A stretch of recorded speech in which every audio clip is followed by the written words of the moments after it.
It is coming from other mammals, wild animals, which unfortunately are being eaten as part of the diet in certain parts of China, that it is causing this again and again.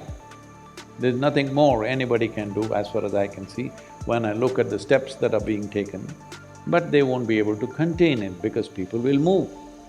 So people will move and they've already moved. It's expected that almost 5 million people from Yuan could have traveled outside. Last week, the Beijing Children's Hospital faced an overwhelming situation with an average of 7,000 patients seeking care each day, surpassing its capacity as reported by China National Radio.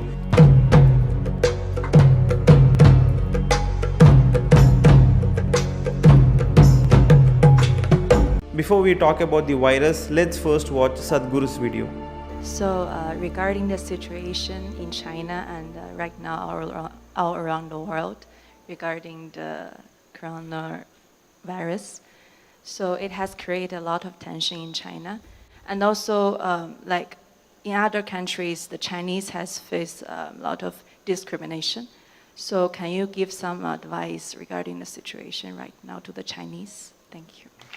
Well, it's an unfortunate reality, but this is happening a bit too often. 2003 there was SARS, 2012 there was MERS, now there is corona, new names, but same threat, largely coming from the same sources. So, the people of China must look at this, why is this happening to us again and again?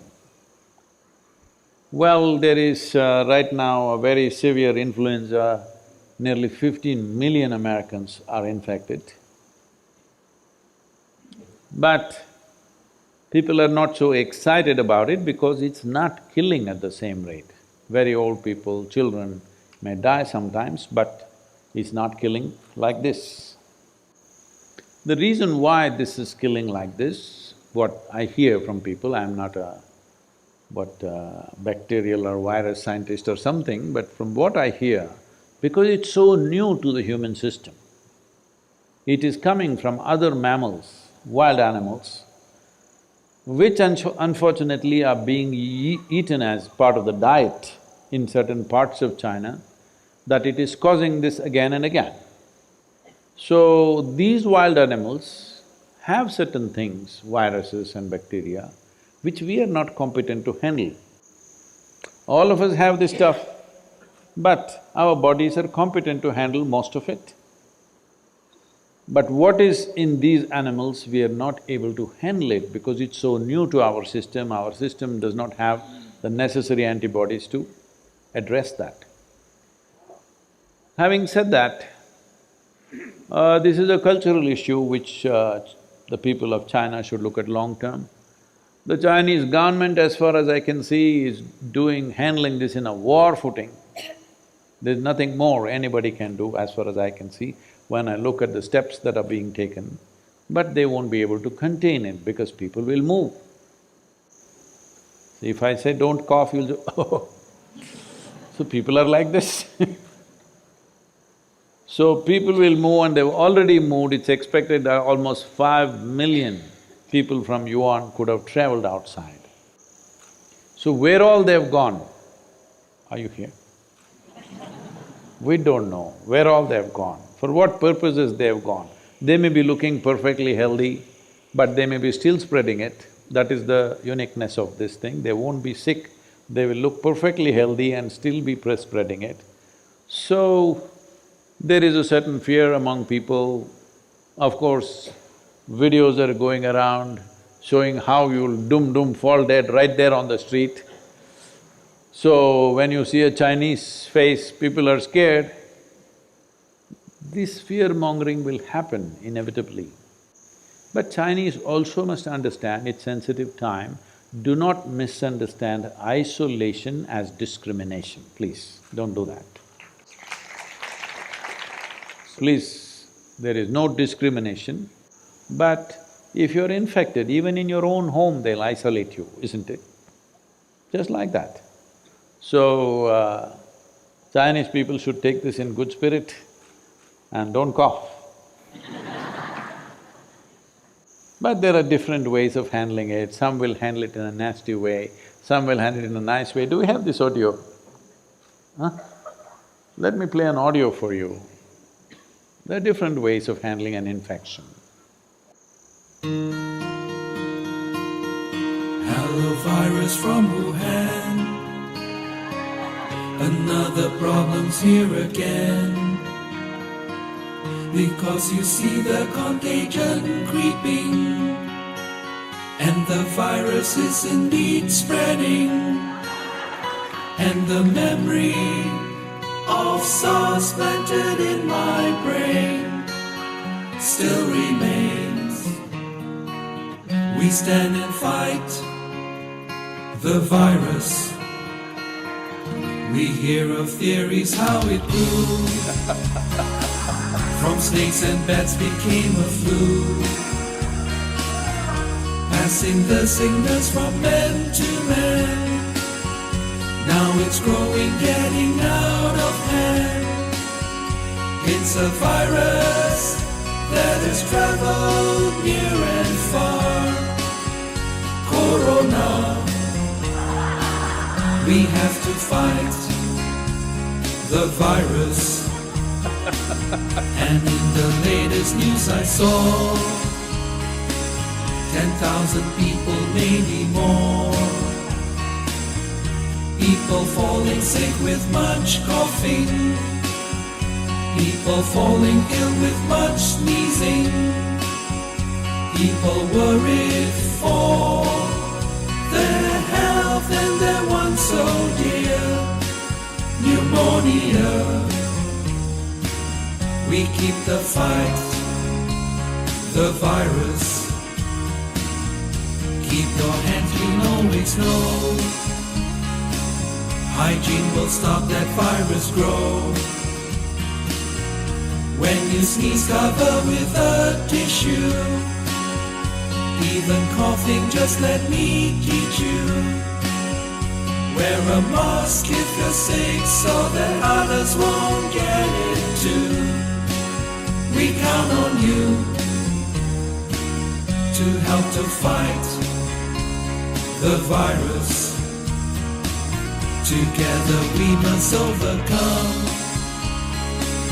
To beat this virus, fight as one.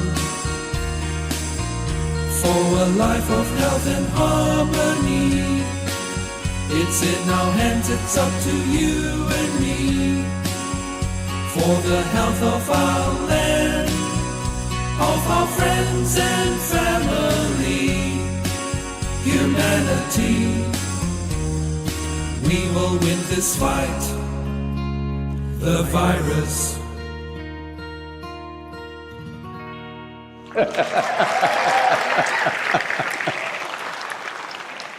So,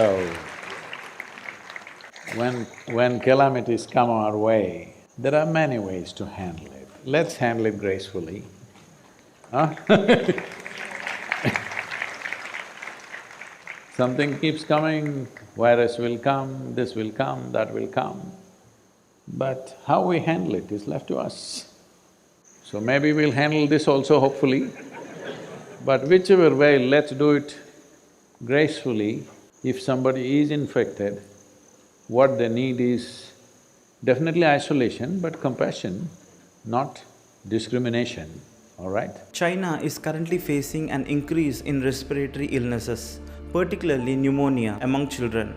The World Health Organization recently stated that the upsurge in hospitalizations is attributed to common winter infections rather than the emergence of new pathogens.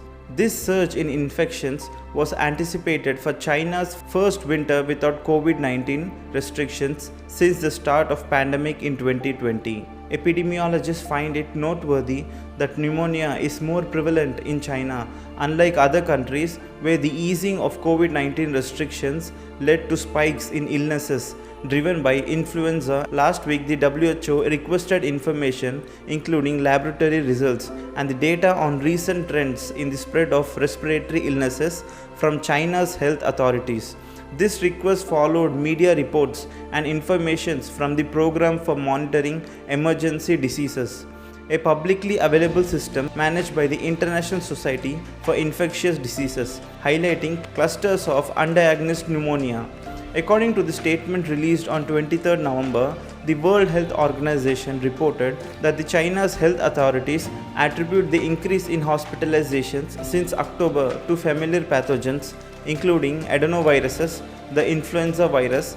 However, the surge in children being admitted to hospitals since May, especially in northern cities like Beijing, is primarily linked to Mycoplasma pneumoniae, a bacterium that infected the lungs. This bacterium is a common cause of walking pneumonia, a relatively mild form of the disease that typically does not necessitate bed rest or hospitalization but is impacting children significantly this year. Epidemiologist Benjamin Cowling from the University of Hong Kong expressed little surprise at the wave of illness, characterizing it as a typical winter surge in acute respiratory infections. He noted that it is occurring slightly earlier this year, possibly due to increased population susceptibility to respiratory infections resulting from 3 years of COVID measures.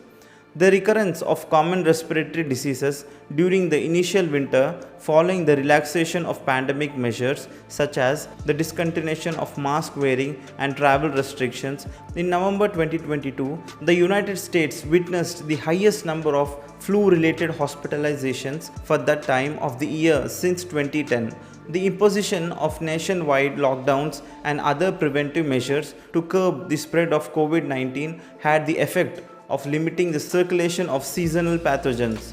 This reduced exposure hindered the development of immunity against these microorganisms, creating a phenomenon known as immunity debt. Francois Ballox, a computational biologist at University College London, explained in a statement to the UK Science Media Centre that the prolonged and stringent lockdown in China surpassed that of nearly any other country, leading to the anticipation of substantial lockdown exit waves in China.